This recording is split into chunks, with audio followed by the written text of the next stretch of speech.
కుండపోత పడ్డా తుఫాన్ పడ్డా పరీక్షా ఫలితాలు డిక్లేర్ చేయాలి. ఎందుకంటే ఆ క్షణం ఆ ఫలితాలు ఎట్లుంటాయి అని చెప్పని లక్షల మంది పిల్లలు వాళ్ళ తల్లిదండ్రులు అంతా ఎదురు చూస్తారు.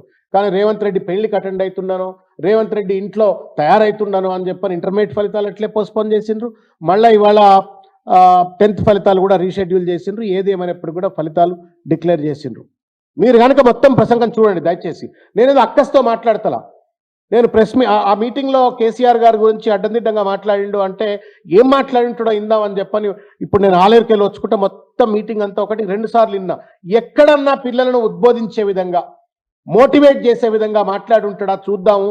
ఈ ఒక అద్భుతమైనటువంటి సంఘటన 10వ తరగతి ఫలితాల ప్రకటన ఒక 10వ తరగతి విద్యార్థికి వాడి జీవితంలో ఒక మహోన్నతమైనటువంటి ఆపర్చునిటీ, ఒక కాంటెక్స్ట్. అది వాళ్ళ తల్లిదండ్రులకు ఒక గొప్ప కాంటెక్స్ట్. ఆ కాంటెక్స్ట్లో ఒక ముఖ్యమంత్రి మాట్లాడినప్పుడు ఏం మాట్లాడాలనో నాకంటే ఎక్కువ మీకే తెలుసు. ఎందుకంటే మీడియా మిత్రులకు కావచ్చు, లేకపోతే ఈ కార్యక్రమాన్ని చూసేటువంటి తల్లిదండ్రులు తెలంగాణ సమాజానికి మీకే ఎక్కువ తెలుసు. You are expected to talk, appreciate